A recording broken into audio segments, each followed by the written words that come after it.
o sa swimming pool. Pero bukod dyan, may iba pang klase ng adventure na siguradong mag-iiwan sa inyo ng magandang alaala. Narito ang mga hit na gimmick ngayong tag-init. Bukod sa malinis na tubig, puting buhangin, at magagandang tanawin, pangunahing atraksyon na rin ngayon sa mga beach resort ang iba't ibang water adventures.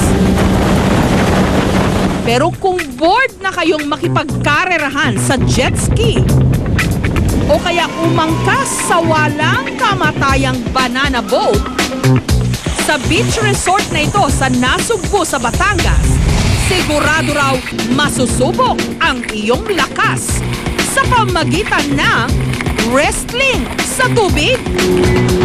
Ito ang sumo surfing.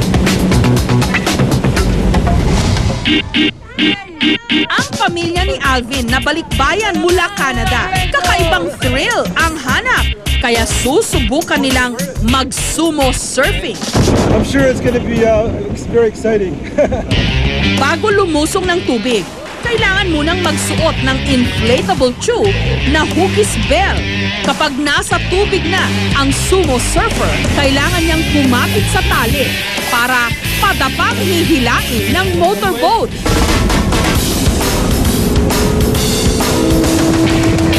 Sa bilis ng paghila, magpapatalbog-talbog ang sumo surfer sa tubig. At animoy nakikipag-wrestling sa mga alon. Maaari rin daw mag-sumo surfing ng dalawahan, kung saan habang hinihila ng motorboat ang mga sumo surfer, magbabanggaan ang kanilang mga katawan na parang mga sumo wrestler.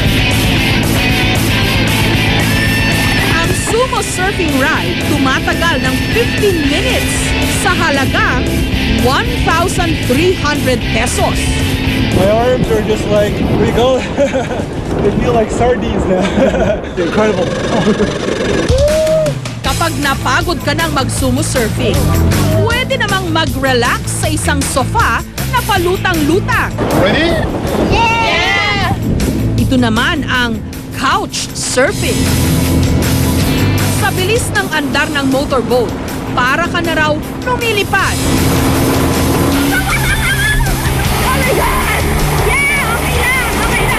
Kaya dapat maging listo dahil oras namang lumiko ito. Siya, sa tubig ka pupulutin. Kinatakot? Hindi po, sobrang saya. No, I like the adrenaline. I thought to bring some innovative items to give probably more fun to the people who come to Nasugbu than the people who go to Boracay. Because this is really unique. Kung madalas nating iniiwasang maputikan, sa adventure park na ito sa Puerto Galera, putik ang isa sa mga dinarayo para makipagkarera sa mud karting. Ang off-road buggy o mud cart, mas mataas at mas malaki sa karaniwang go-kart. Ang mga gulong nito, sinadya para sa rough roads. Kaya wala itong kinatatakutang lubak o maputik na daan. It's something different. It's mud and people not used to drive in the mud.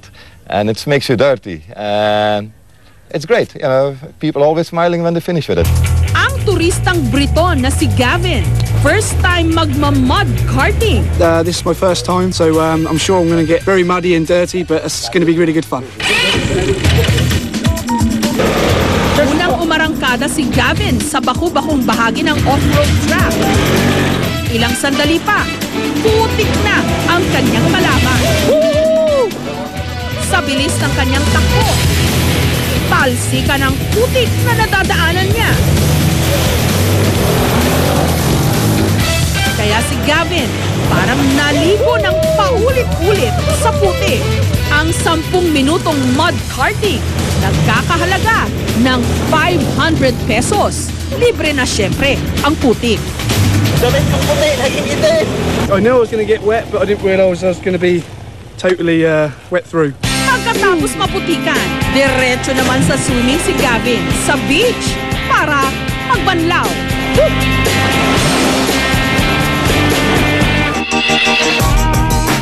Subalit kung medyo gusto mo ng mas relaxed na tipo na adventure at mag-feeling hasyendero at hasyendera, sugod na sa bayan ng Burgos sa Ilocos Norte.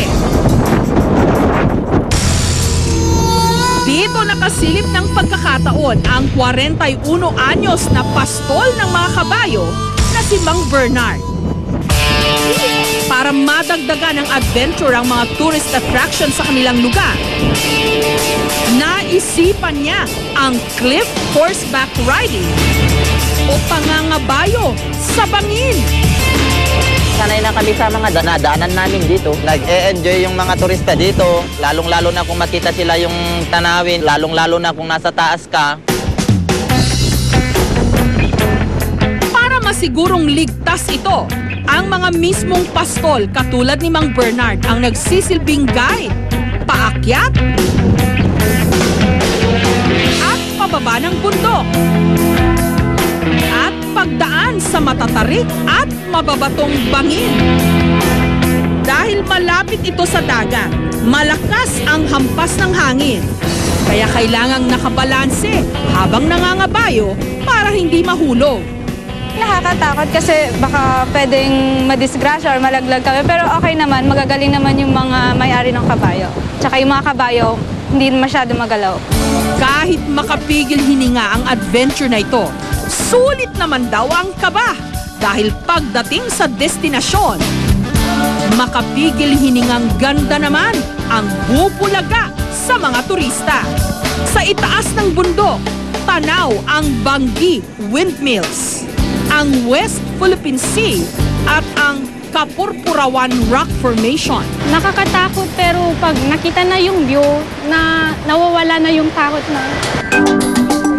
Kapag nagsawa ka na sa itaas ng bundok, maaring bumaba sa beach para makita ng malapitan ang malalakas na hampas ng alon sa batuhan.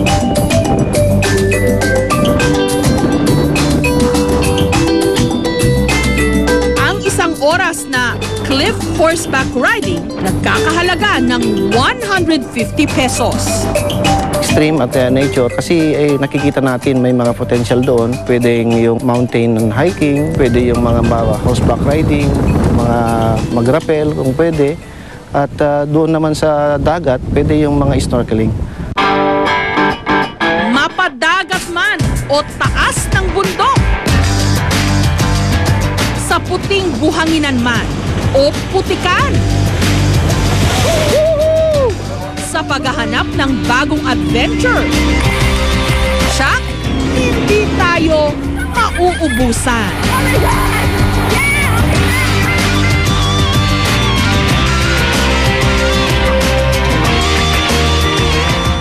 Susunod, ang napakayamang kultura ng Cordillera, ating tikman.